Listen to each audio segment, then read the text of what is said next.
Salut à tous. Bienvenue sur Actu Mystère, chaîne où on explore les histoires cachées, les coulisses, et aujourd'hui, un clash qui fait trembler la scène du rap ivoirien. Didi B versus Imra. Deux noms. Deux générations. Une guerre de mic. Restez jusqu'à la fin, je vais vous révéler 9 choses que vous ne saviez pas sur ce clash, et à la fin je veux savoir qui, selon vous, gagne vraiment.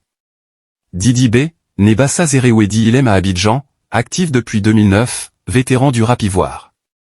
On le connaît pour son flow, son expérience, ses punchlines.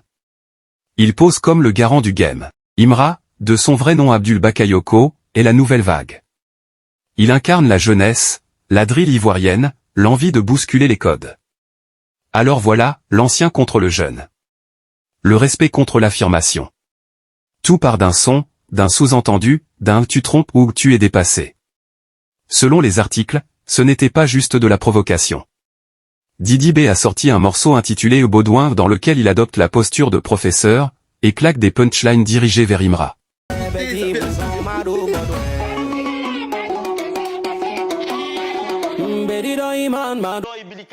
a été enterré, c'est le village qui avait la Riviera 2, donc c'est dans cet environnement qu'il a grandi. Vous le voyez aujourd'hui comme ça. Et il est un peu dans les potos quand même, vous voyez. Voilà, regardez l'environnement, c'est un coup commun. Je vous dis qu'il vient de très loin quand même. Imra, quant à lui, répond à sa manière, il refuse d'être le petit, il veut sa place. Et ce n'est que le début, car il y a des enjeux qui vont bien au-delà du simple clash. Dans ce morceau, Didi B utilise l'ironie, des termes ivoiriens, Madou Baudouin, BC, il pose sa dominance. Il ne parle pas juste de rap, il parle de valeurs. On entend qu'il vise la maturité, l'expérience, et qu'il critique ce qu'il considère comme l'immaturité artistique. Imra réplique, ou prépare de répliquer, en affirmant sa force, son mérite, son style. Il veut prouver qu'il n'est pas le fils ou le protégé, mais l'acteur principal. Pourquoi ce clash est plus qu'un simple échange? Parce que, selon les observateurs, ce n'est pas seulement deux artistes qui se chamaillent, c'est une génération qui se dispute, une manière de voir le rap. Point à aborder, 1. Génération nouvelle vs ancienne. 2. Valeurs, respect, éthique dans le rap. 3. Visibilité, polémique, buzz dans la musique. Pour les jeunes artistes, c'est un signal, tu peux émerger. Pour les vétérans, c'est un rappel, tu dois rester pertinent. Pose une question d'interaction, vous pensez que ce clash profite à la scène ou qu'il l'affaiblit? Répondez dans les commentaires. Qui a vu Kolo Kolo? Vous tous dans votre groupe là, peu importe l'artiste, Faha, y a pas un qui peut aller à moi. Tête dit quand on dit, si c'est faux, y a qu'à jouer à Babi, un n'a qu'à venir. C'est moi qui vous dis ça. Vos artistes vont vous blaguer, vous allez jouer les dingueries. Même mon son. C'est bien, parce que comme je disais tout à l'heure, on est content, on est premier actuellement. Tu vois un peu de quoi il parle. Avant là, si c'est pas Arafat, c'est des Bordeaux, c'est pas des Bordeaux, c'est Serge Vinou. On ne voyait même pas ce que nous on faisait. Donc pour vous, ça fait vivre le mouvement? Ça fait vivre. C'est juste que si tu vois que j'ai même pas parlé jusqu'à présent, c'est parce que Imra c'est mon petit. C'est bon. C'est cool. Parmi vous tous ici, là, qui connaissait Imra avant moi? Personne. C'est moi, j'ai fait une première battle, j'ai invité Imra. Il était parmi mes petits, mais la vie, c'est la vie. Ce que les gens peuvent mettre dans sa tête ou bien, lui, il est motivé. Moi, ça me plaît que lui soit motivé. Mais moi, je ne dois pas rentrer dans le ton de faire des diversions, les bagarres, les trucs. Moi, j'ai déjà vu ça. C'est pas la première fois que vous êtes comparé. Non, si c'est ça, là, chaque année, ils vont me tuer. Je pense Il y a eu Defty, il y a eu Katia. Chaque année. Suspect 95. Toi, tu es dans une maison, il y a petit déjeuner, et puis tes petits frères sont ici, battus, tu peins. Toi aussi, tu as venu te battre dedans. Tu peux pas. C'est toi, tu dois trancher pour dire calmons-nous. On n'a qu'à aller, on va faire nos moments. Il a fait le stade. Demain, c'est le rap ivoire qui va remplir le stade. On est en train de faire des sold out partout. Son concert, c'est aujourd'hui, il va tuer. Est-ce que tu comprends? Est-ce que tu as vu les autres concerts? Oui. Tu as vu les autres concerts? Ils ont parlé des autres concerts. C'est ça. Mais quand tu as vu Fournu, là, comment il va tuer le soir? Après, il ne faut pas faire comme si je ne suis pas humain, je suis humain. C'est le seul truc qui m'a choqué, c'est quand ils ont insulté ma maman. Je ne peux jamais être d'accord avec ça. Tout à fait. Mais je ne vais jamais rentrer dans ce jeu-là. Il faut que tout le monde travaille pour le hip-hop ivoirien et je suis content qu'il y ait plusieurs têtes. Il faut que les Ivoiriens sachent que plusieurs têtes peuvent coexister. Il y a de la place pour tout le monde sur le tableau. C'est l'union qui fait la force. Il y a Tupac, il y a Biggie, il y a Lil Wayne, il y a Jay-Z. Tu vois un peu, non? Ça existe partout, c'est le rap game. Et moi, c'est ma position. Ça, c'est musicalement. En dehors de ça, il y a des choses qui se passent dehors. Il y a des choses qui se passent entre nous. Et moi, je suis un gars, je ne suis pas quelqu'un qui attaque.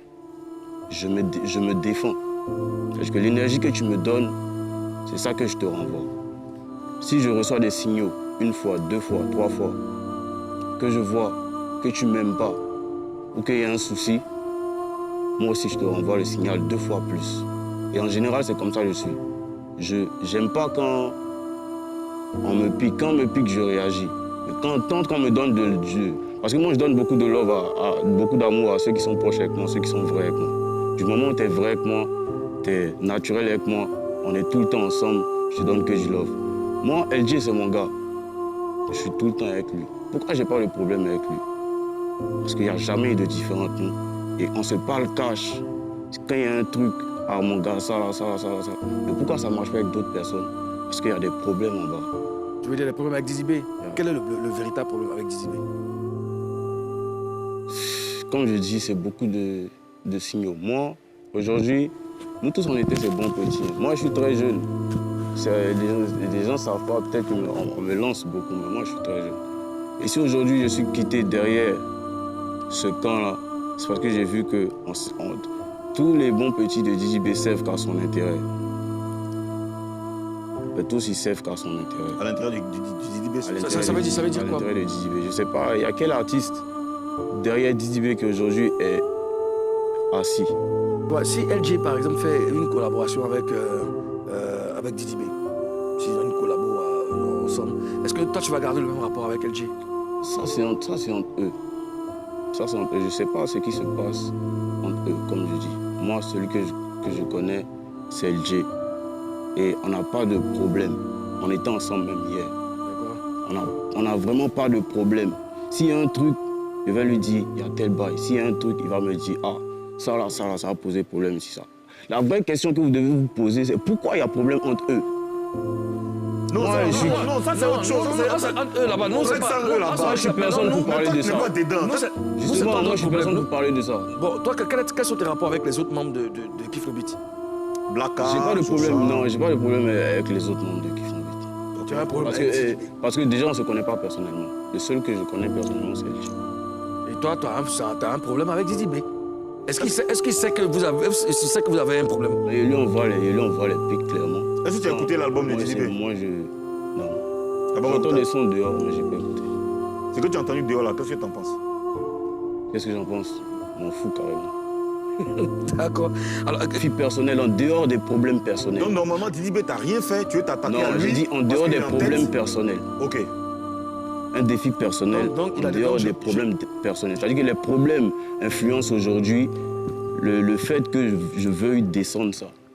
Et donc, je me sens capable de le faire. Nous, on retient qu'il y a un bémol, enfin, il y a un problème entre Dizzy B et toi. Bon, ça, on va revenir dessus. Alors voilà, mon verdict. Ce n'est pas facile. Si je devais choisir un vainqueur, je donnerais un léger avantage à toi de choisir en fonction de ta lecture. Parce que niveau expérience, Dizzy B a l'avantage.